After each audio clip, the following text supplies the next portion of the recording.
8강의 내용은 이제 예수를 그리스도로 믿는다. 이 믿는다는 게 어떤 건지에 대한 내용입니다. 우리 다시 요한복음 20장 31절을 좀 보시도록 하겠습니다. 요한복음 20장 31절. 오직 이것을 기록함은 너희로 예수께서 하나님의 아들 그리스도이심을 믿게 하리 하며, 여기서 딱 한번 끊어보세요. 이것을 왜 기록했냐? 중간에 가로하고 믿게 하기 위해서 기록했다. 이렇게 되어 있습니다. 이것을 기록하면 믿게 하려 합니다. 뭘 믿게 하려 하느냐? 너희로 예수께서 하나님의 아들 그리스도라고 한 그 사실, 그 진리를 믿게 하기 위해서 기록됐다는 거죠. 그렇게 믿으면 또 너희로 믿고 그 사실을 믿고 그 이름을 힘입어 생명을 얻게 하려 합니다. 그렇게 믿으면 그것 때문에 생명을 얻게 됩니다. 사실 후자는 따라오는 결과입니다. 많은 분들이 요한복음 20장 31절 해석하면서 여기 생명을 얻게 된다라고 한 것에 포커스를 둡니다. 하지만 더 중요한 것은 물론 성경이 우리에게 구원을 주고 생명을 주시기 위함이죠. 하지만 디테일한 내용이 들어있습니다. 어떻게 구원받을 수 있냐? 어떻게 생명을 얻을 수 있냐? 믿어야지 생명을 얻을 수 있다는 거죠. 그래서 성경은 믿게 하기 위해서 주신 거라고 얘기합니다. 뭘 믿어야 됩니까? 예수께서 하나님의 아들 그리스도라고 한 이 사실, 요거 믿게 하기 위해서 성경이 기록됐다고 합니다. 이게 성경의 기록의 목적입니다. 잘 한번 생각을 해보세요. 예수께서 하나님의 아들 그리스도라고 하는 사실을 믿게 하기 위해서 성경이 기록됐고, 그래서 그 믿음을 가지면 생명을 얻게 된다고 하는 것입니다. 자, 이게 성경의 기록의 목적입니다. 자, 그러면 우리는 지금 선교사님들이고 사역자들이지 않습니까? 한번 질문해 봐야 됩니다. 우리는 설교를 뭐 해야 됩니까? 설교에 여러분들이 어떻게 설교하시는지 저는 잘 모르겠습니다. 하지만 그냥 내가 받은 은혜를 전달한다, 이건 어떻게 보면 너무 무책임하지 않습니까? 그리고 여러 가지를 이렇게 잡다한 것들을 이렇게 뭐 짜맞추게 해가지고 전달한다. 그 또한 우리 영혼을 맡은 자로서 사실 너무 무책임하지 않습니까? 그런데 더 무책임을 떠나서 궁극적인 방향을 모르니까요, 계속 고민을 하는 겁니다. 우리 목회자들 사회에서는 이렇게 그때그때마다 흐름이 있는 것 같아요.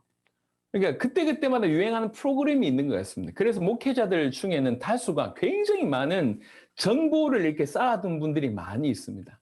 뭐 나쁜 건 아닌 것 같습니다. 정보를 쌓아두고 다른 목회자들의 메시지를 참고하고 우리보다 뛰어난 분들이 뭐라고 얘기했는지를 참고한 거 틀린 건 아닌 것 같습니다. 하지만 다시 묻겠습니다. 설교의 목적이 뭡니까? 우리는 설교라고 하는 걸 하고 있는데 뭘 하기 위해서 설교를 해야 됩니까? 그걸 잃어버리면 우리는 수많은 다양한 것을 다루면서 결국 설교를 해야 될 궁극적인 어떤 방향, 목적을 잃어버리는 것입니다. 설교 또한 성경의 기록의 목적에 부합해야 됩니다. 우리 모든 성도들로 하여금 예수님을 하나님의 아들 그리스도로 믿게 해서 생명 얻게 하는 것이 설교의 목표여야 합니다. 그게 설교여야 합니다. 전도는 뭡니까? 여러분, 전도는 방법이 아니에요. 전도는 말 그대로 복음을 전하는 것입니다. 복음을 전하는 게 전도예요. 복음을 전하는 것은 다른 말로 이 복음을 전해서 그들로 하여금 올바로 믿게 하는 것이 전도입니다. 예수께서 하나님의 아들 그리스도라고 하는 사실을 믿게 하는 것, 그래서 생명을 얻게 하는 것, 그것이 전도의 목표여야 됩니다. 선교 또한 저는 선교를 잘 모릅니다. 선교사님 인생을 잘 모릅니다. 어떻게 얼마나 힘든지 잘 모릅니다. 하지만 선교의 목표 또한 성경의 기록의 목적과 다르지 않다고 저는 생각합니다. 예수님이 하나님의 아들 그리스도라고 하는 사실을 믿게 하는 것이 선교라고 생각합니다. 네. 전도 또한, 선교 또한 예수님이 누군지 정확하게 알려서 올바로 믿게 해서 생명을 얻게 하는 것이 그게 선교의 목표라고 생각합니다.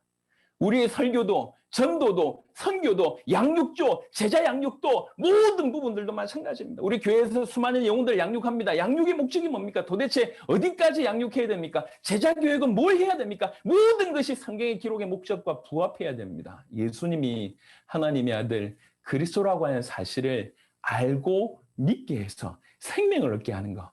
그리고 생명 얻은 자는 더욱더욱 예수님을 하나님의 아들 그리스도라고 하는 사실을 더욱더욱 믿고 전할 수 있는 자들로 세우는 것. 그것이 성경의 기록의 목적에 부합하고 우리가 하는 모든 사역의 목적에 부합하다고 저는 개인적으로 생각합니다. 은사가 많습니다.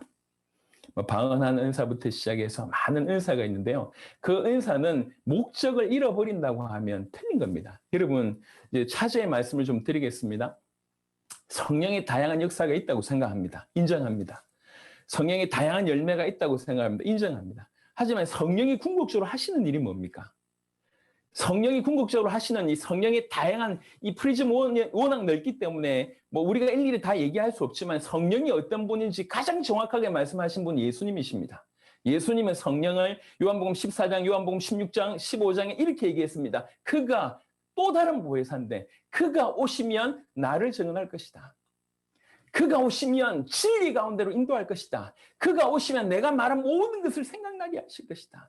성령이 하시는 가장 성령의 목표는 예수님을 드러내시는 사역을 하십니다. 성령이 마시면 땅 끝까지 이르러 내 증인이 되리라, 되게 하리라. 성령이 오시면 하는 일이 그리스도 예수님을 증언하고 증인되게 하시는 일이 성령이 하시는 일입니다. 그 성령께서 그 일을 위해서 우리에게 다양한 은사를 주십니다.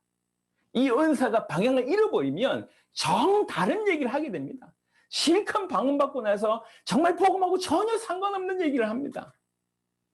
우리나라에서도 신비운동하거나 방언하시는 분들이 많습니다. 뭐 능력이라고 생각해요. 뭐 틀린 건 아니겠죠. 하지만 그 방언이 다 방언 얘기하면 다 성령인가, 성령 방언인가 그거 확인해 봐야 돼요. 귀신은 방언 줄 수 없습니까? 방언한다고 그게 성령의 역사라고 생각하시면 안 됩니다. 방언 중에도 귀신 방언이 얼마든지 존재할 수 있습니다. 그리고 수많은 사람들이 예언을 듣습니다. 근데 이 예언이 복음하고 상관없는 예언들이 너무 많아요.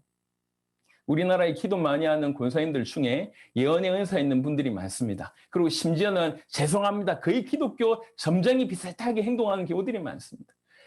많은 분들이 신학교 온 이유들을 많이 되는데 어떤 기도 많이 하는 목사님이 아니면 기도 많이 하는 권사님 너 신학해야 돼 이래가지고 신학교 오신 분들이 많다고 얘기합니다. 저는 잘 모르겠습니다. 예언과 방언과 수많은 은사들이 그 목적에 부합하지 않는다 하면 그건 틀린 것이 아닌가 생각을 합니다. 방언 자체가 틀린 것도 아니고 예언 자체가 틀린 것도 아니지만 방향을 잃어버린 은사는 결국 주께서 원하시는 그런 역할들을 감당하지 못할 것이라고 생각합니다. 모든 은사의 목적 또한 성경의 기록의 목적과 부합한다고 생각합니다. 예수님이 하나님의 아들 그리스도이심을 믿게 하기 위해서 하나님께서 우리에게 은사를 주신 것입니다. 이 은사들을 가지고 정말 모든 사람들이 올바로 예수님 똑바로 알고 믿을 수 있도록 한다고 하면 그 은사가 얼마나 귀하게 사용되겠냔 말이에요. 하지만 지금 오늘날 너무나 기가 막히게 은사라는 이름으로 복음하고 상관없이 예수님을 정확하게 알고 믿도록 하는 것과 상관없이 그냥 은사 자체에 취해 있는 경우들이 너무 많습니다. 얼마나 많은 부작용을 낳는지 여러분들이 아실 것입니다.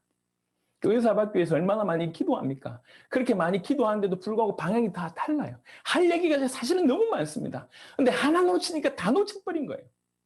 여러분, 교회가 예수님을 하나님의 아들 그리스도로 모른다는 것은 알아야 될 100가지 중에 하나 모르는 게 아닙니다. 마치 뭐와 같냐면 이런 거죠. 정말 축구 선수 중에 우리나라에도 얼굴 잘생긴 분들이 많습니다. 옷 잘 입는 사람들이 많습니다. 축구 선수인데 노래 잘하는 사람도 있고요. 그리고 말 잘하는 사람도 있습니다. 유머도 좋고요. 심지어는 뭐 외국어까지 유창하게 합니다. 그런데 심각한 것은 그 축구 선수가 축구만 못해요. 여러 가지 중에 하나 못하는 겁니까? 가수가 노래만 못하고 요리사가 요리만 못하고 어떻게 생각하십니까? 그건 전체 중에 하나가 빠진 겁니까? 아닙니다. 대학 교수가 공부만 못해. 이게 뭐냔 말이에요. 가장 중요한 거 잃어버렸습니다. 예수 믿는 사람이 예수만 몰라. 그러면서 오만 걸 다 해요. 이게 맞습니까? 왜 이렇게 됐냔 말이에요. 왜 예수님 얘기하면 그토록 기초라고 생각하고 무시합니까? 예수님 얘기하면 왜 성도들이 안 좋아할 거라고 생각합니까? 그렇지 않습니다. 우리는 성경의 기록의 목적에 부합한 사역을 해야 되고 성경의 목적에 부합하게 설교해야 되고 성경의 목적에 부합하게 전도해야 되고 선교해야 되고 은사를 사용해야 되고 전도하고 선교하고 양육해야 될 것입니다. 성경의 기록의 목적이 그것이 맞다고 하면 그래서 우리는 예수님을 하나님의 아들 그리스도로 정확하게 알고 또 올바로 믿어야 됩니다. 자, 그러면 예수님을 그리스도라고 믿는다는 것은 뭐냐? 요렇게 해석할 수가 있습니다. 예수님이 그리스도라고 믿는다는 것은 예수님이 나의 왕이며 나의 제사장이며 나의 선지자로 믿는다는 것입니다. 그 말은 예수님이 나를 죄 가운데서 건져내셨다고 내가 믿는다는 것이며, 나를 사단 가운데서 해방시켰다고 내가 믿는다는 것이며, 내가 하나님과 원수되어 있는데 그로 말미암아 내가 하나님을 다시 만나서 생명을 얻게 되었다라고 믿는다는 것입니다. 그 사실이 나에게 일어났다고 믿는다는 것입니다. 그리고 이걸 또 다르게 해석해보면 갈라디아 2장 20절처럼 내가 그리스도와 함께 죽었고 내가 그리스도와 함께 다시 일어났으며 그 그리스도께서 내 안에 사신다고 내가 믿는다는 것입니다. 그 하나님의 아들이신 그 그리스도께서 내가 그와 연결됐고 그와 결합되었고 그와 함께 죽었고 그와 함께 다시 살았고 그분이 내 안에 계시고 내가 그 안에 있다고 믿는 것입니다. 이런 자는 아무 문제 없는 거 아닙니까? 저는 굉장히 보수적인 교단에서 배웠습니다. 보수적인 교단에서 배울 때 갈라디아 2장 20절을 어떻게 배웠냐면 신자가 이뤄야 될 최고봉이라고 저는 배웠습니다. 신자가 믿음이 이렇게 갔을 때 최고의 믿음이 갈라디아 2장 20절이라고 저는 배웠습니다. 근데 저는 과감하게 그 배움에 반대합니다. 갈라디아 2장 20절은 최고봉이 아니고 그것이 신앙생활의 시작입니다. 그게 신앙입니다.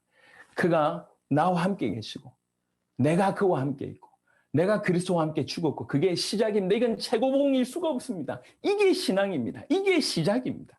내가 그리스도와 함께 십자가에 못 박혔나니 그런즉 이제는 내가 사는 것이 아니요 오직 내 안에 그리스도께서 사시는 것이라. 이제 내가 육체 가운데 사는 것은 나를 사랑하사 나를 위하여 자기 자신을 버리신 하나님의 아들을 믿는 믿음 안에서 사는 것이라. 이게 어떻게 최고봉입니까?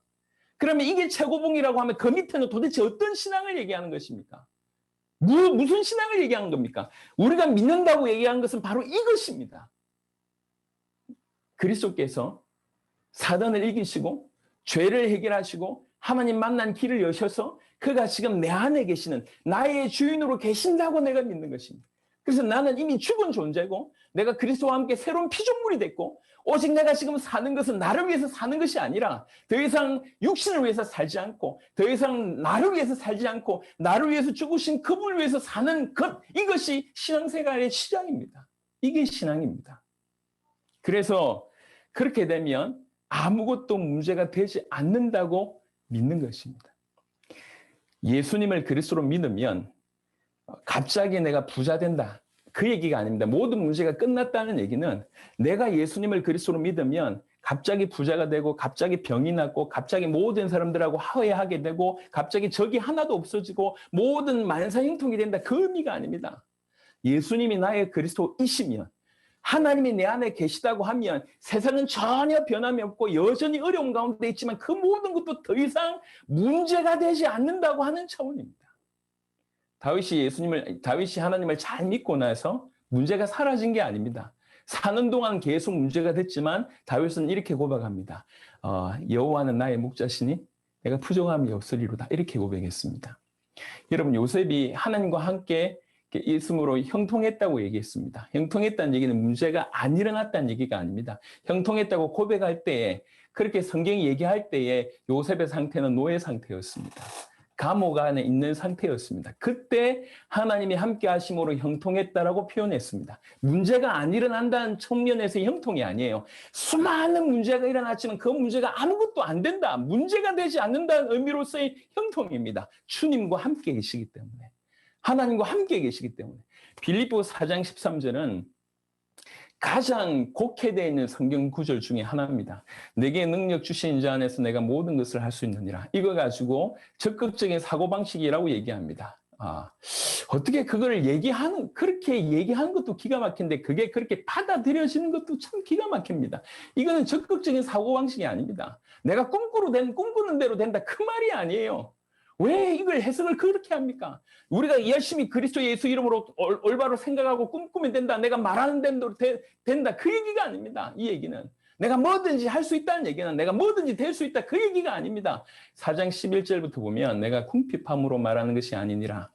어떠한 형편에든지 나는 자족하기를 배웠노니 나는 비천에 처할 줄도 알고 풍부에 처할 줄도 알아. 모든 일 곧 배부름과 배고픔과 풍부와 궁핍에도 처할 줄 아는 일체의 비결을 배웠노라. 내가 배가 고파도 괜찮고 배가 불러도 괜찮다. 내가 잘 돼도 괜찮고 내가 못 돼도 괜찮고 내가 형통해도 괜찮고 내가 문제가 많아도 전혀 문제가 없다. 그리스도 예수 안에 있다고 하면 내게 능력 주신 자 아니라고 하면 어떤 것도 문제가 되지 않는다라고 하는 차원입니다.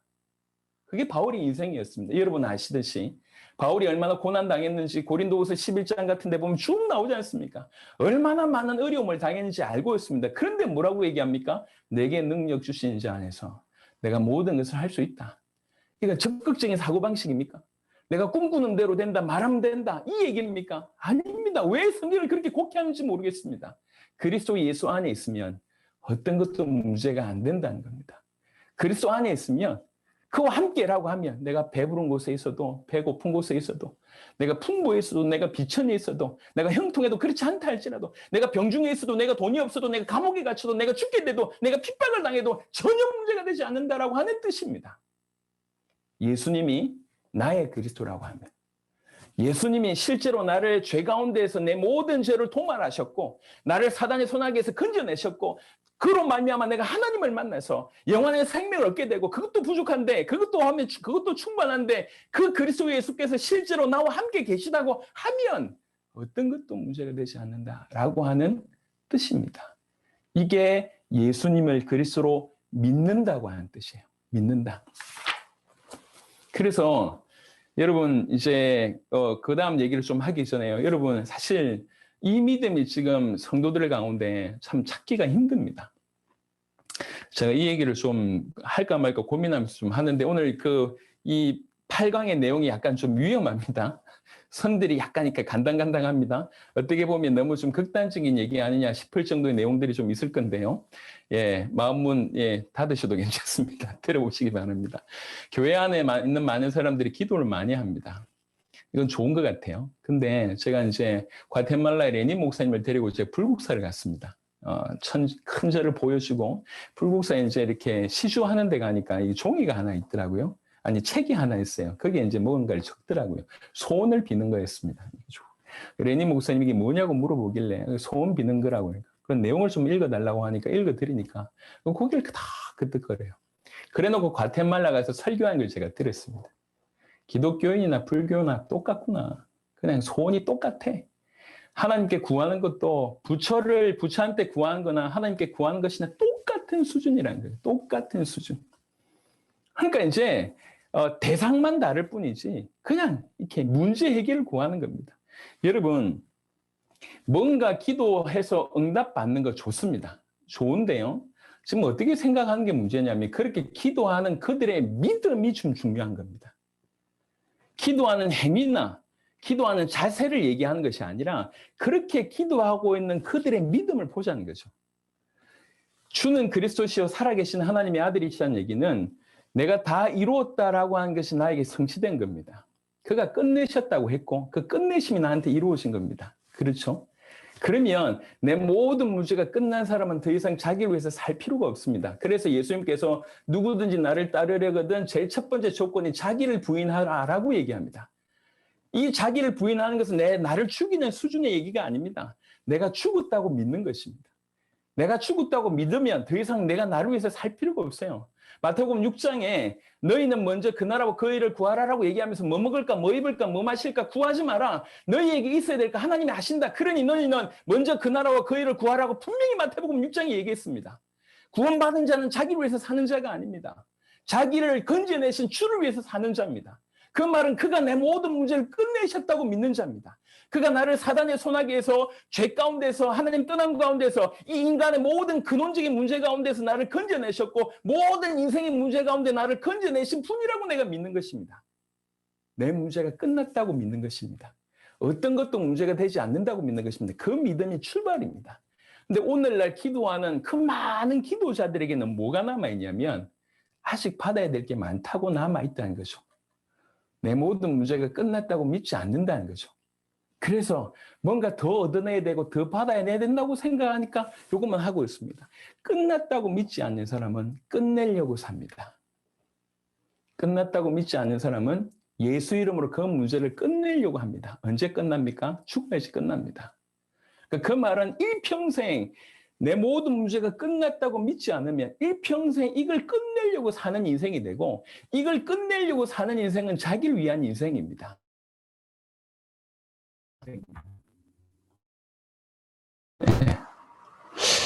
컴퓨터를 빨리 바꿔야 되겠습니다. 침이 많이 튀는지 자꾸 커지네요. 죄송합니다. 중요한 때인데. 여튼 여러분, 이게 제가 지금 하는 말이 어려운 얘기가 아니에요. 잘 생각을 해보세요. 지금 수많은 기독인들이 지금 어떤 프레임에 갇혀져 있냐면 기도에서 응답받는 사람들을 모델로 삼고 있습니다. 그래서 뭐 재정적인 문제 응답받는 사람들, 뭐 가정의 문제 응답받는 사람들, 자녀 문제 응답받는 사람들, 뭐 수많은 응답받는 사람들 모델로 딱 만들어 놓고 뭐 금식을 하든지 뭐든지 기도에서 응답받으려고 합니다. 그게 기독교인의 삶이라고 얘기를 이렇게 프레임을 만들어 놨습니다. 이게 맞습니까? 그래서 무조건 이분들은 응답받으려고 발버둥칩니다.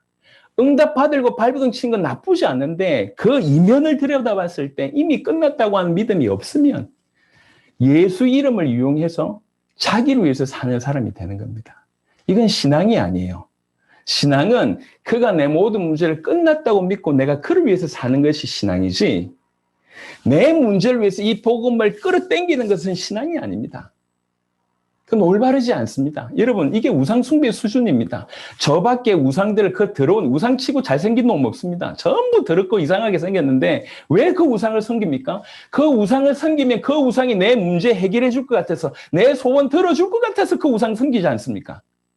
우리가 예수님 믿고 하나님 믿는 이유도 그 이유라고 하면 우리는 하나님 믿는 것이 거의 우상숭배와 다름이 없이 하나님을 믿는다는 것입니다. 그의 십자가가 완벽하잖아요.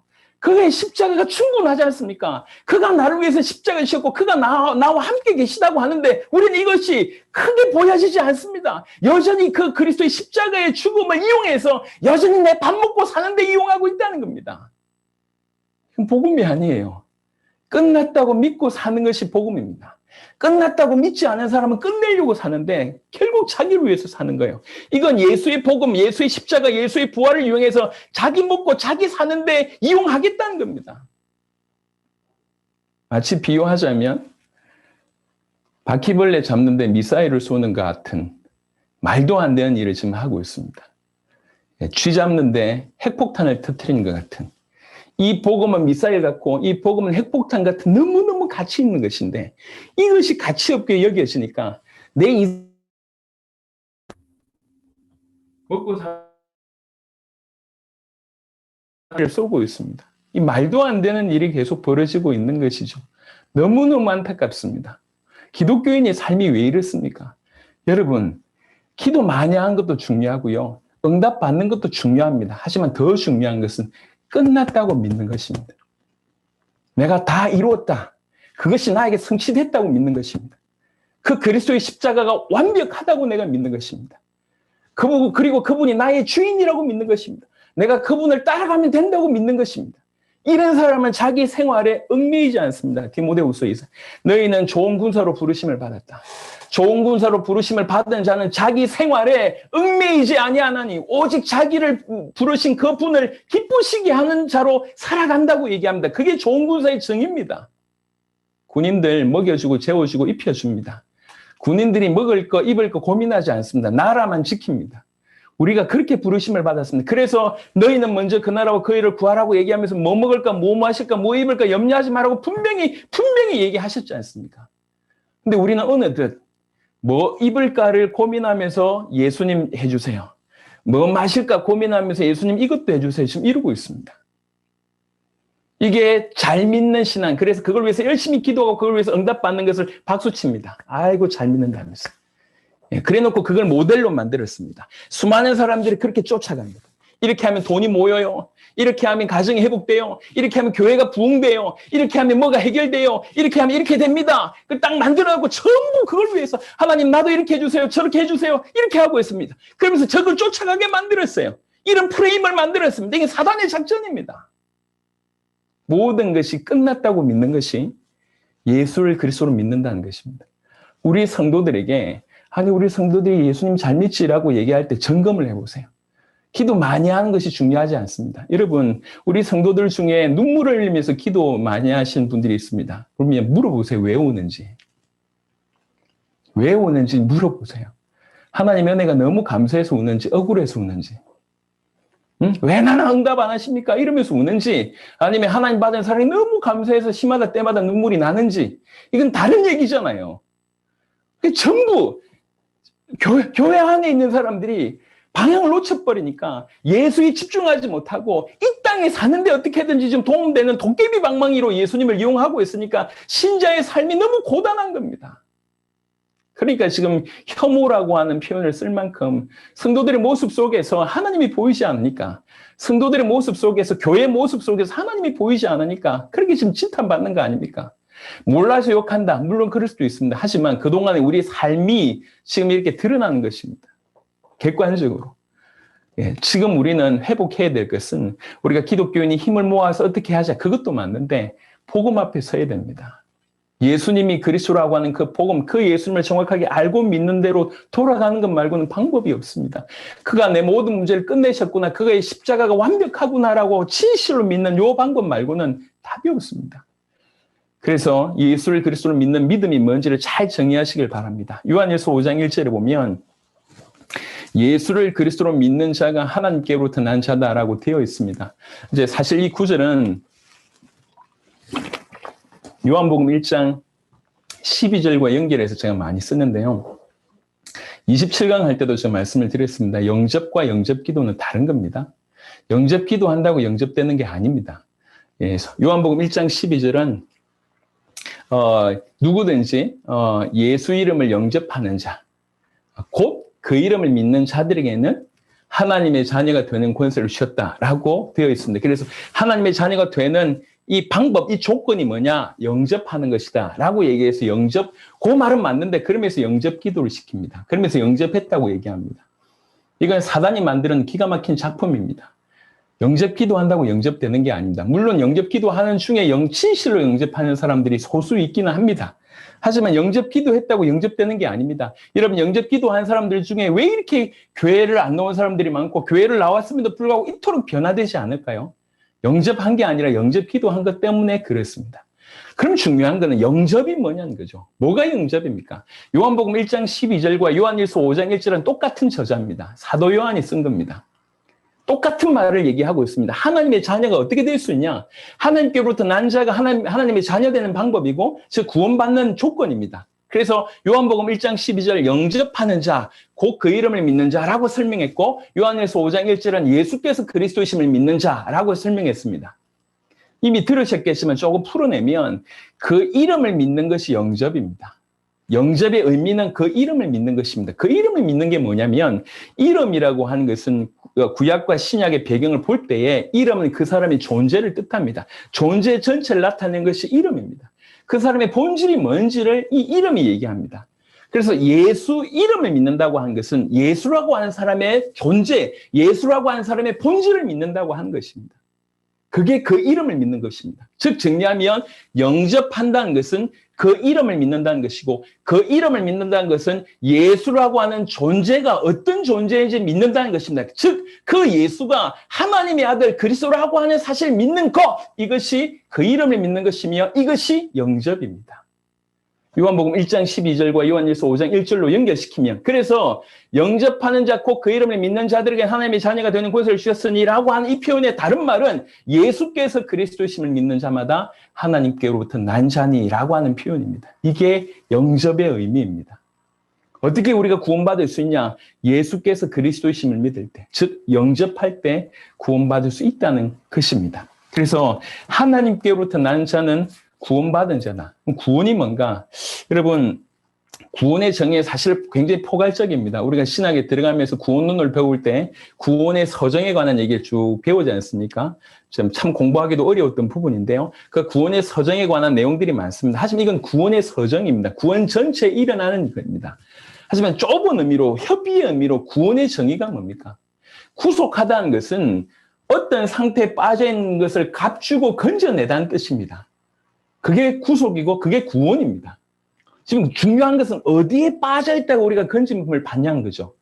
그러니까 구원이라고 하는 것은 어디에 빠져있다가 건짐을 받았다는 건데, 근데 구속이라고 하는 개념은 거기서 한 단계 넣어가서 값을 주고 건져내다는 뜻이지 않습니까? 어디에서 건져냅니까?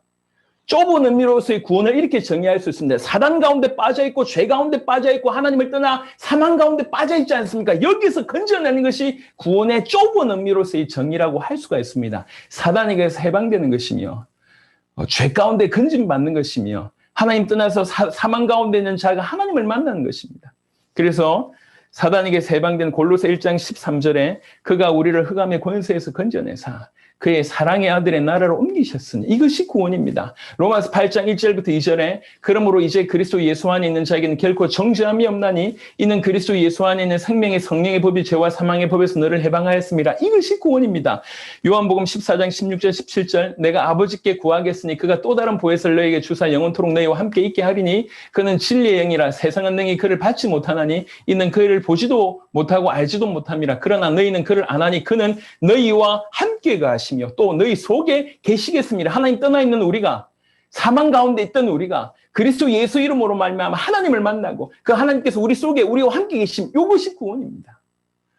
심각한 문제 가운데 있다가 우리가 건짐받는 것 이걸 구원이라고 정의할 때 그 구원은 사단에게서 해방되는 것이고 죄가 해결되는 것이고 하나님을 만나는 것입니다.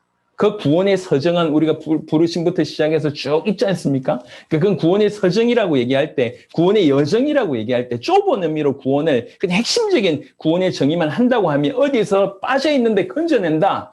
요게 구원의 정의라고 할 때 그 구원의 정의는 사단에게서 해방받는 것이며 죄의 문제가 해결되는 것이며 하나님을 만나는 것이라고 얘기할 수 있습니다. 어떻게 할 수 있냐? 어떻게 이 구원을 받을 수 있냐? 오직 예수께서 하나님의 아들 그리스도이심을 믿을 때 구원받을 수가 있다는 것입니다. 자, 조금 더 이제 조금 더 좀 어떤 분들은 극단적이라고 얘기할 수 있는 부분들을 제가 다룰 겁니다. 우리 마태복음 7장 21절부터 23절 보겠습니다. 나더러 주여 주여 하는 자마다 다 천국에 들어갈 것이 아니요 다만 하늘에 계신 내 아버지의 뜻대로 행하는 자라에 들어가리라. 그날에 많은 사람이 나더러 이르되 주여 주여 우리가 주의 이름으로 선지자 노릇하며 주의 이름으로 귀신을 쫓아내며 주의 이름으로 많은 권능을 행하지 아니하였나이까 하리니 그때 내가 그들에게 밝히 말하되 내가 너희를 도무지 알지 못하니 불법을 행하는 자들아 내게서 떠나가라 하리라 되어 있습니다. 자, 이거 예수님이 직접 얘기하신 부분입니다. 우리는 반드시 짚고 넘어가야 됩니다. 왜 그러냐? 천국에 관한 부분이기 때문에. 예, 그냥 예수 영접 기도하면 천국 간다라고 이렇게 그냥 대충 생각하면 큰일 납니다. 그래서 오히려 교회 안에서 자기는 구원받았건을 착각하다가 지옥 가는 케이스들이 굉장히 많습니다. 여러분, 구원의 기준은 높아요. 생각보다 높습니다. 예수님 뭐라고 얘기하냐면 주여 주여 한다고 다 천국에 못 들어간다. 주님 부른다고 천국에 들어간 것이 아니다. 그러면서 그렇게 얘기하니까 어떤 사람들이 와서 얘기하는 겁니다. 주여 주여 우리가 주의 이름으로 선지자 노릇하지 않았습니까? 여기서 선지자 노릇이라고 얘기할 때는 그나마 그래도 교회 안에서 굉장히 영향력을 끼치는 그런 사람이라고 할 수가 있습니다. 어떤 높은 위치에서 하나님 말씀을 대언하는 부분이니까요. 오늘날로 얘기하면 목회자일 수 있고 총회장일 수 있고 신학 교수일 수 있고 교회 리더들이라고 다 포함할 수 있습니다. 우리가 선지자 노릇했지 않습니까? 근데 뭐라고 얘기하냐면 내가 너희를 도무지 알지 못한다 이렇게 얘기합니다. 또 어떤 사람들은 와서 뭐라고 얘기하냐면 우리가 주의 이름으로 귀신을 쫓아내지 않았습니까? 여러분, 선지자도 사실 교회 내에 가장 높은 위치라고 얘기한다고 할 때 귀신을 쫓아내는 것 또한 아무나 하는 거 아니지 않습니까? 우리 이제 귀신을 쫓아낼 수 있을 정도면 굉장히 기도 많이 하고 죄송합니다. 속된 언어로 역발이 센 사람이 기도해가지고 귀신 쫓아내지 않습니까? 여러분들 중에도 귀신 쫓아낸 사람들이 이렇게 많지 않을 겁니다. 귀신을 쫓아냈다고 하는 정도는 뭐냐면 귀신이 떠나간 거 보니까 이 사람은 100% 하나님의 사람이네. 이 사람 정말 예수 이름 잘 알고 예수 이름 사용한 거 보니까 100% 하나님의 사람이네. 전혀 의심하지 않습니다. 그런데 내가 귀신 쫓아냈습니까? 예수 이름으로 귀신 쫓아냈습니다라고 얘기할 때 이 사람은 100% 확신하고 얘기하는 겁니다. 내가 주의 이름으로 귀신이 쫓아냈고 귀신 떠나간 걸 보니까 그 귀신도 나를 인정할 정도이니까 나는 100% 구원받은 거 아닙니까? 라고 얘기할 때도 예수님께서 내가 너를 도무지 모른다고 얘기합니다. 교회 안에서도 지금 귀신 쫓아낼 정도는 굉장히 수준 있는 사람인데 그들 중에도 내가 너를 모른다고 얘기합니다. 그리고 또 뭐라고 얘기하면 주의 이름으로 많은 권능을 행하지 아니하였나이까. 여러분, 권능을 행할 정도는 치유의 역사 보통 아닙니다. 사실 목회자들 중에도 아주 소수가 치유의 역사를 일으키고요. 기도만 하면 뭔가 응답이 되는 사람들은 그렇게 많지 않습니다. 그런 사람들이 주위에는 너무 많은 사람들이 모여듭니다. 우리나라에도 큰 교회 대표적인 몇몇 교회가 사실 이런 치유의 역사 때문에 모여드는 케이스들이 많지 않습니까? 중남미나 뭐 아프리카나 이런 데도요, 치유 역사가 굉장히 많이 일어나고 그런 역할들을 감당하시는 분들이 많습니다. 그러니까 권능을 일으킬 정도는 누가 보더라도 교회 지도층들입니다. 자, 이 세 종류의 사람들이 그냥 평범한 사람이 아니에요. 교회의 리더 역할을 하며 교회를 끌고 가는 사람입니다. 근데 우리가 주목해야 될 건 뭐냐면 내가 너희를 도무지 알지 못하니 해놓고 그 다음에 하는 말입니다. 불법을 행한 자들아 내게서 떠나가라. 저는 이게 굉장히 퀘스천 마크였습니다. 불법? 이게 무슨 말이지? 자, 선지자 노릇이 불법입니까? 하나님 말씀 전하는 게 불법입니까? 목회자가 돼서 하나님 말씀 전하고 신학자가 돼서 말씀 전하고 선지자 노릇 자체가 불법입니까? 불법 아닙니다. 아니 귀신 들린 사람들 귀신 쫓아내주는 게 불법입니까? 근데 뭐라고 얘기했냐? 불법이라고 얘기합니다. 이게 왜 불법이죠? 귀신 쫓아내고 사람들 살리는데요. 권능을 행하는 게 불법입니까? 그 어떤 요소에도 불법의 요소가 없어요. 그냥 순수하게 주의 이름으로 기도해서 귀신 쫓아내고 권능을 행했습니다. 근데 통째로 싸잡아서 뭐라고 얘기하냐? 불법을 행한 자들이라고 얘기를 했습니다. 중요한 거는 선지자 노릇 자체, 권능을 행한 것 자체, 귀신을 쫓아내는 자체가 불법이 아닙니다. 뭐가 불법이냐? 7장 21절이 그 답을 줍니다. 나더러 주여 주여 하는 자마다 다 천국에 들어갈 것이 아니요 해놓고 다만 하늘에 계신 내 아버지의 뜻대로 행해야 행하는 자라야 들어가리라. 이게 핵심입니다. 아버지의 뜻대로 행하는 자. 즉 아버지의 뜻하고 무관하게 선지자 노릇하는 것이 불법이고 아버지의 뜻하고 무관하게 귀신 쫓아내는 것이 불법이고 아버지의 뜻하고 무관하게 권능 행하는 것이 불법입니다. 권능 자체가 불법이 아니고 귀신 쫓아내는 자체가 불법이 아니고 선지자 자체가 불법은 아니지만 아버지의 뜻대로 행하지 않는 그 모든 것이 불법이라고 하는 것입니다.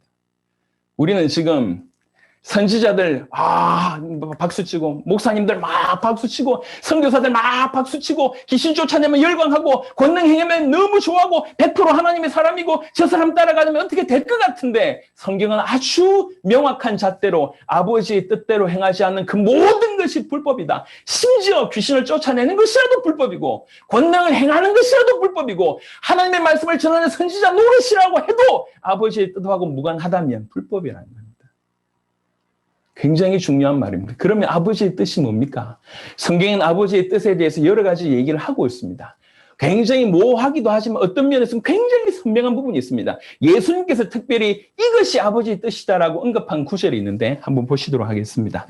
요한복음 6장 39절 40절입니다.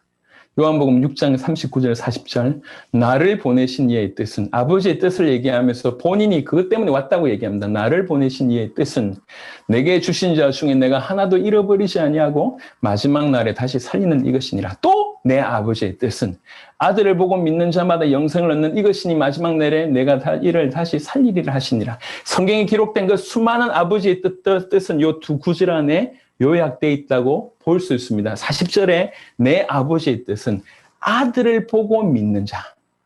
하나님의 아들이신 그 예수님을 보고 이분을 하나님의 아들 예수라고 믿는 자, 그 자에게 영생 주는 것, 이것이 아버지의 뜻이라고 얘기했습니다. 쉽게 얘기하면 복음을 믿는 것, 복음이 아버지의 뜻이라고 설명할 수 있겠고 39절에 나를 보내신 이의 뜻은 내게 주신 자 중에 내가 하나도 잃어버리지 아니하고 마지막 날에 다시 살리는 이것이니라. 전 세계 하나님이 택하신 모든 영혼들이 건짐 받는 것이 아버지의 뜻입니다. 이것이 쉽게 설명하면 세계복음화라고 해도 과언이 아니라는 것이죠. 이게 아버지의 뜻입니다. 누구든지 아들을 보고 믿는 자 영생 주는 것, 이 복음이 아버지의 뜻이고 전 세계에 한 명도 예외 없이 하나님께서 내게 주신 자 내가 마지막 날에 다시 살리는 것.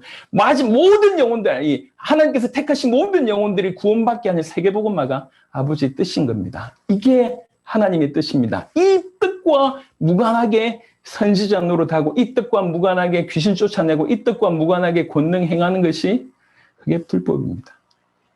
주여 주여 해도 그런 엄청난 권능을 행해도 귀신을 쫓아내도 엄청난 메시지를 쏟아내도 아버지의 뜻하고 무관하다고 하면 내가 너희를 도무지 알지 못한다고 얘기하고 불법을 행한 자들아 내게서 떠나가라고 얘기했습니다. 어떻게 보면 교회를 리드하고 있는 역할들을 지금 얘기하고 있습니다. 교회 가장 최상에 있는 분들에 대한 얘기입니다. 하물며 그럴진데 그 밑에 평범하게 살아가고 있는 수많은 성도들이 이 아버지 뜻하고 무관하게 살아간다고 하면 천국이 그의 것이 되겠냐는 것입니다.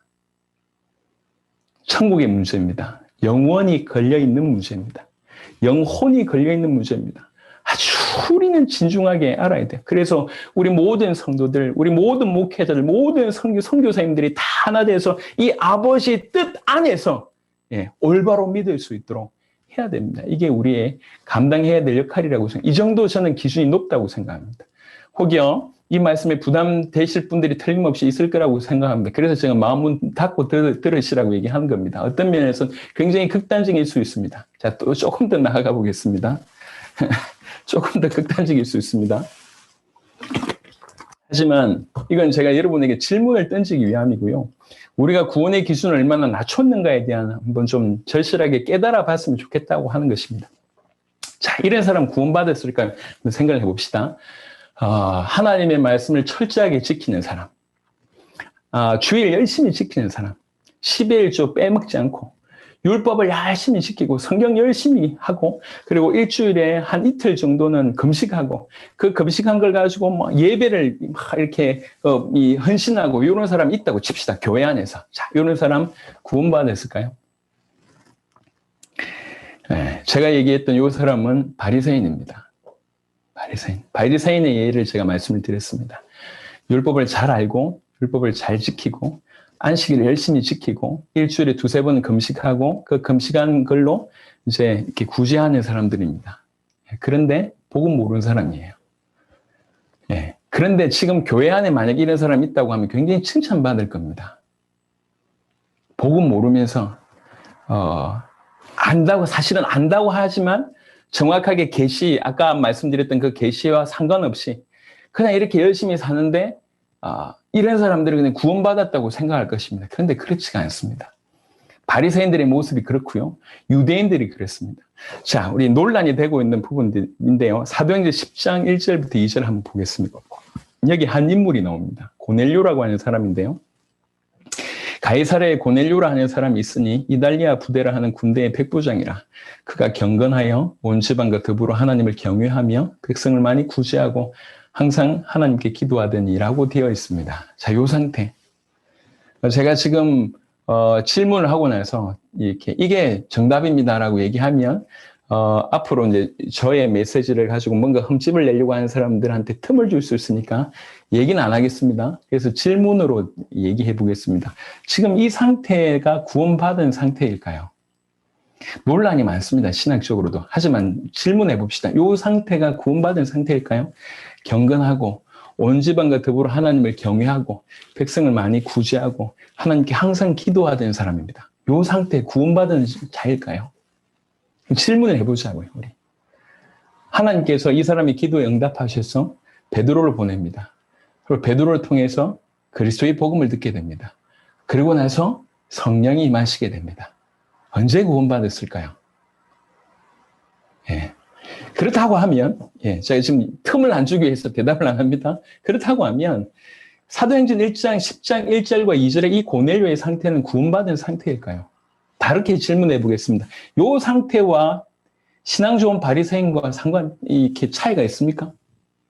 바리새인들 중에도 경건한 사람이 없을까요? 하나님을 경외하는 사람이 없었을까요? 백성을 많이 구제하는 사람, 하나님께 항상 기도했던 그런 바리새인들이 없었을까요? 그 뛰어난 바리새인들과 지금 현재 이 고넬료의 상태는 다릅니까? 그렇다고 할 때 사도행전 10장 1절과 2절이 과연 구원받은 상태일까요? 제가 뭐 때문에 이 얘기를 꺼내냐면 지금 전 세계 교회가 거의 유대교화되는 같은 그런 안타까움이 듭니다.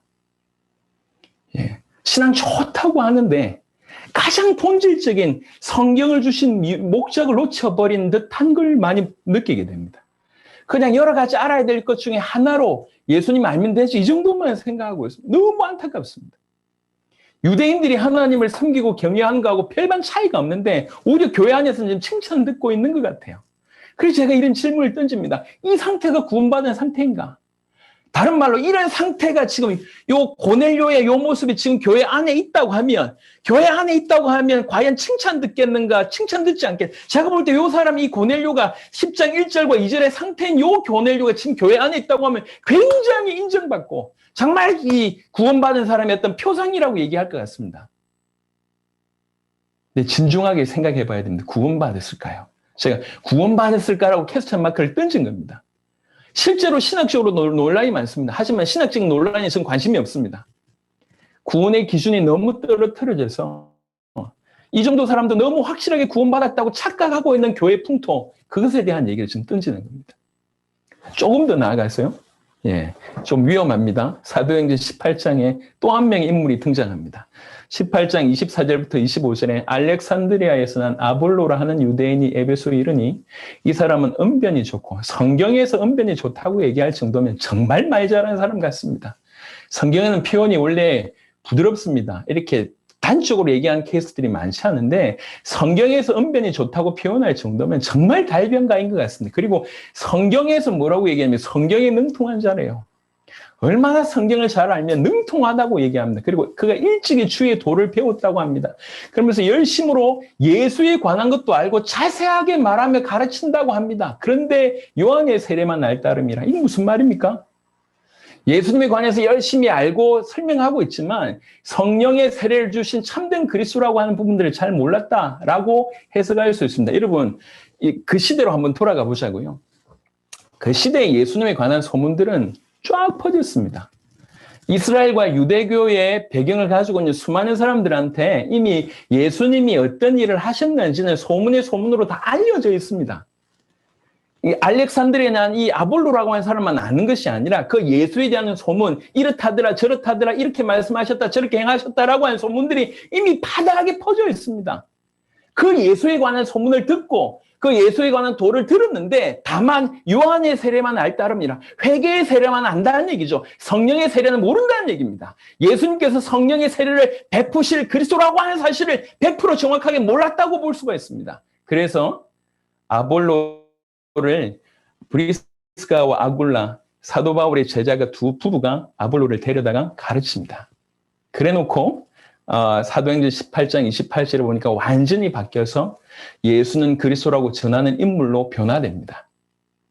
자, 사도행전 18장 24절에서 25절 이 상태가 과연 구원받은 상태인가를 한번 얘기해 볼 필요가 있을 것 같습니다. 교회 안에서 우리도 예수님에 관한 얘기를 합니다. 하나님에 관한 얘기도 하고 열심도 있고 성경도 잘 알고 아주 열정도 있고 막 하는데 예수님만 정확하게 잘 몰라요. 아볼로가 그렇지 않습니까? 구원받았을까를 제가 퀘스천 마크를 던진 겁니다. 이건 논쟁하자고 던진 게 아닙니다. 이런 자도 구원 못 받은 상태라고 하면 그 구원의 기준이 얼마나 높냐는 거예요. 얼마나 높냐는 거죠. 근데 이 구원의 기준을 땅바닥에 떨어뜨려서 이게 좀 험한 말이 나올 것 같은데 아무나 구원받았다고 얘기합니다. 심지어는 100% 구원 못 받았는데 목사가 확신을 줍니다. 너 구원받았다고. 죽어도 천국 간다고. 일평생 교회 안 나오다 넌 구원받아. 제가 예전에 그랬어요. 영접기도 시키면서 네 영접했으니까 너 일평생 교회 안 나오다 이제 구원 보장받았다. 제가 그런 얘기 했던 사람입니다. 근데 성경을 보니까 구원의 기준이 그렇게 낮은 게 아닙니다. 아볼로가 만약에 18장 24절 25절에 나와 있는 아볼로의 상태가 만약입니다. 나중에 이게 저 이상하다 이렇게 얘기하시면 안 됩니다. 만약입니다. 이 사람이 진짜 구원받지 못한 상태라고 얘기하면 구원의 기준은 너무 높은 거예요.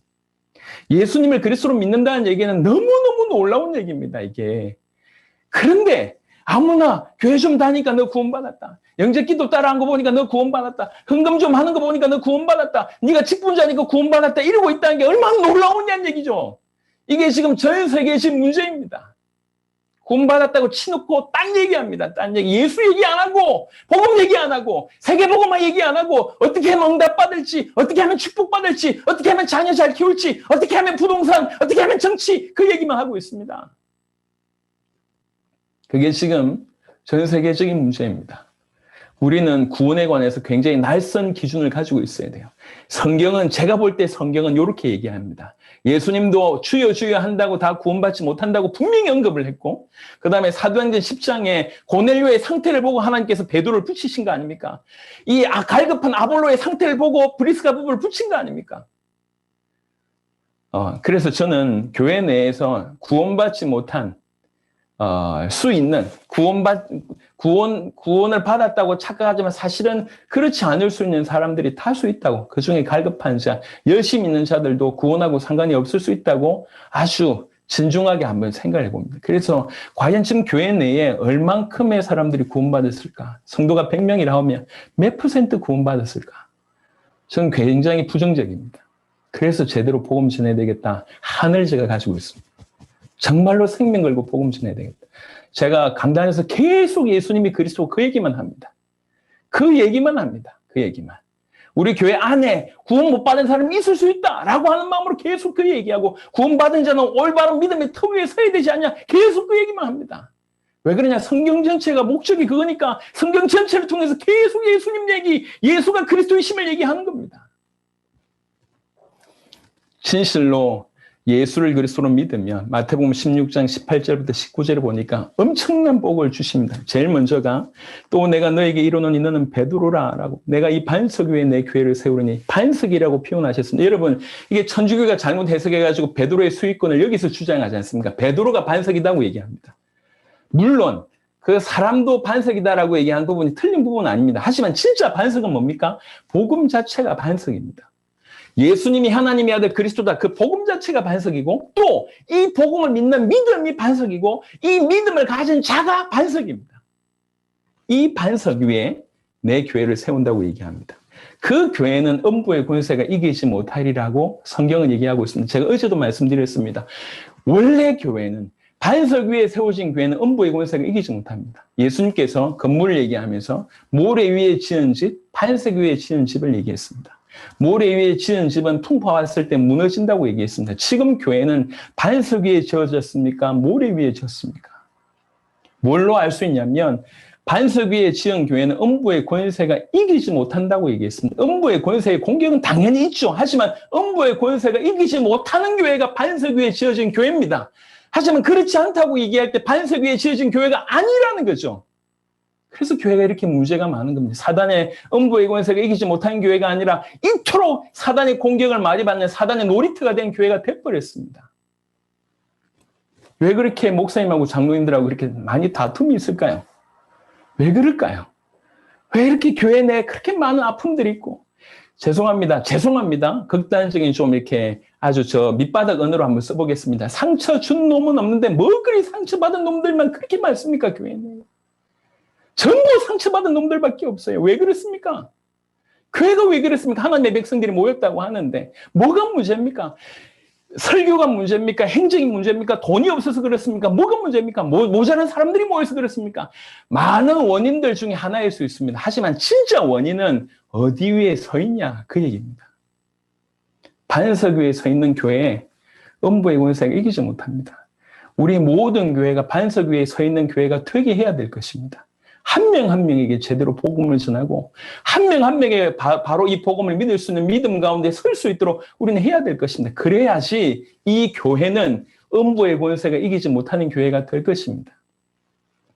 그리고 천국 열쇠라고 하는 부분도 있지 않습니까? 네가 땅에서 매면 하늘에서 매일 것이고 네가 땅에서 풀면 하늘에서 풀리라. 어떻게 보면 주도권을 우리에게 허락하셨습니다. 감사하게 그냥 먹고 사는 데는 이것이 잘 활용이 안 되고, 우리 먹고 사는데 굳이 천국 열쇠가 필요하겠습니까? 그래, 하지만 하나님 나라의 확장을 위해서는 너무 필요한 부분입니다.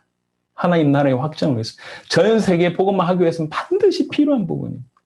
저는 지금까지 우리 세대 세계복음만 하기 위해서 뛰면서 단 한 번도 여유 있었던 때가 없습니다. 아마 마지막 날 금요일쯤에 이제 저희 교회에 2019년에 있었던 그 영상을 제가 좀 보여드릴 건데 2019년이 끝날 무렵에 이제 송구 영신 예배 때 영상을 만들었습니다. 지난 한 해 우리가 어떻게 응답받았는지에 대한 얘기를 할 건데요. 그래서 2019년 1월 1일 때에 제가 했던 메시지 그게 어떻게 성취됐는지에 대한 얘기를 주고 합니다. 그러니까 그때 보면 2019년에 제가 뭐라고 얘기하냐면 지금 우리 교회 재정 얼마 있습니까? 그 송구 영신 예배하면서 제가 물어요. 그러니까 96만 원 있다고 얘기를 답을 했습니다. 그 96만 원 가지고 시작을 했습니다. 그 해에 86개국 160명의 제자들을 자비랑으로 우리가 다 불러드렸습니다. 그 대회만 하는데도 수억이 들었습니다. 그리고 아까 보셨던 우리 이 유럽 사역도 그 해에 나갔습니다. 항상 재정이 부족했습니다. 재정에 따라 뭔가를 계획한다고 얘기했을 때 우리는 아무것도 못했을 겁니다. 그냥 믿음으로 이거 주의 뜻이다. 주님이 원하시는 것이다. 환경의 어려움이 항상 있었고 많은 변수가 항상 있었고 수많은 상처, 수많은 배신 다 당해봤습니다. 근데 하나님 정말 이 땅을 살려야 되지 않습니까? 이 나라 살려야 되지 않습니까? 이 대륙 살려야 되지 않습니까? 우리 살아있을 때 세계복음화 완성해서 주님 오실 길 준비해야 되지 않습니까? 믿음으로 걸어갔을 때 한 번도 안 열린 적이 없습니다. 지금까지. 그래서 한 교회가 10년도 안 되는 세월 동안에 전 세계 100개국의 제자를 모든 대륙의 100개국의 현지 제자를 찾고 그들과 함께 지금 세계복음화 하도록 하나님 허락하셨습니다. 제가 저 스스로 칭찬하는 게 딱 하나 있는데 믿음으로 2012년 1월에 아무 연고도 없는 말도 할 줄 모르는 제가 2012년 1월에 미국 마이애미에 믿음으로 발걸음 한 걸음 딱 옮긴 거 거기서부터 이 역사가 시작됐다고 생각합니다. 그래서 그때 발걸음 옮긴 거를 제가 그냥 이렇게 제 스스로 야, 잘했다. 주의 은혜지만 잘했다 박수칩니다. 여러분 밥 먹고 사는데 천국 열쇠까지 굳이 필요하겠습니까? 우리 인생살이 하는데 뭐가 천국 열쇠를 필요하겠습니까? 하지만 하나님 나라의 확장을 위해서는 꼭 필요한 부분입니다. 하나님이 허락하십니다. 이제 우리 선교사님들과 함께 우리는 세계복음화를 완성해야 되기 때문에 같이 인도받는 저와 여러분 되었으면 좋겠습니다. 결론적으로 정말로 예수님을 그리스도로 믿는 자는 뭐라고 표현하냐면 예수 그리스도 믿는다 이렇게 표현하는 거예요. 이게 좀 다른 건데요. 이제 뭐 바이든이 대통령이 됐으니까요. 바이든을 좋아하고 안 좋아하고의 어떤 개인적인 의견은 없습니다. 바이든이라고 하는 사람이 대통령이 됐습니다. 우리는 지켜봤습니다. 바이든이라고 하는 사람이 대통령이 되기 전에 저 사람을 알고 그다음에 미국 대통령이라고 하는 것을 우리가 압니다. 그래서 이번에 투표에서 당선돼서 바이든 대통령이라고 우리는 외칩니다. 우리는 얘기합니다. 우리는 그 사람을 알고 미국 대통령이 어느 만큼 직분자인지 우리는 압니다. 그래서 바이든 대통령이라고 얘기합니다. 제 막내가 이제 8살 올라가는데요. 말을 잘해요. 언어는 말을 잘하는데 의미는 모릅니다. 제가 바이든 대통령이라고 얘기할 때 우리 막내가 바이든 대통령이라고 얘기할 때 단어 구성은 똑같아요. 하지만 우리 아이는 바이든이 누군지도 모르고 미국 대통령이 얼마나 힘 있는지도 몰라요. 그러면서 바이든 대통령이라고 합니다. 우리 아이 앞에 바이든 대통령이 나타나도 우리 아이는 전혀 놀라지도 않을 것이고 전혀 관심도 없을 것이고 전혀 기뻐하지도 않을 겁니다. 왜 그러냐? 바이든이라고 하는 사람도 모르고 미국 대통령도 전혀 모르기 때문에 아무 관심이 없을 겁니다. 그러면서 바이든 대통령이라고 합니다. 저는 바이든이라고 하는 사람을 알고 그 사람이 미국 대통령이 됐다는 걸 압니다. 그 사람이 지금 제 앞에 나타난다고 하면 그래도 뭐 좋아할 거고 식사 함께 할 거고 뭐 사진 찍으면서 할 거 아닙니까? 그래도 이 사람이 누군 줄 아니까. 자, 저와 우리 아이의 차이는 뭐죠? 이 얘기를 하고 싶은 겁니다. 우리 아이는 아무것도 모르면서 그냥 바이든 대통령이라고 합니다. 저는 사람을 알고 미국 대통령이 얼마나 힘 있는 줄 알면서 그분이 대통령이 당선됐다는 걸 알고 바이든 대통령이라고 합니다. 똑같이 외치지만 가지고 있는 의미는 완전히 다릅니다. 저는 오늘날 교회에서 우리 아이처럼 예수 그리스도 외치지만 예수가 어떤 분이며 그리스도가 어떤 직분인지 어떤 의미인지 전혀 모르면서 그냥 예수 그리스도를 그냥 외치고 있고 그래서 정작 예수 그리스도가 나타나도 전혀 놀라지 아니하는 전혀 그분에게 기대하지 아니하는 이런 우리 어린아이 같은 우리 막내 같은 이런 모습이 지금 교회 안에 너무 많다고 저는 생각합니다. 예수님을 진실로 그리스도로 아는 사람이 나는 예수 그리스도 믿습니다 라고 말할 수 있다는 거죠. 알고 말하냐 모르고 말하냐의 차는 영원한 차이입니다. 우리 모든 성도들, 우리 선교지, 우리 교회 안에 있는 모든 영혼들로 하여금, 성도들로 하여금 정확하게 알고 믿을 수 있도록. 그래서 예수 그리스도 한마디 할 때 그 말에 어마어마한 걸 담아서 예수 그리스도 한마디 할 수 있는 그런 자가 되게 해야 되리라 생각합니다. 하나님께서 저와 여러분들에게 불쌍히 여기셔서, 긍휼히 여기셔서 저와 여러분들에게 더욱 은혜를 주시길 바라고, 우리의 사역에 참된 은혜를 정말 주시기를 그리스도 예수 이름으로 축원합니다. 하나님 감사합니다.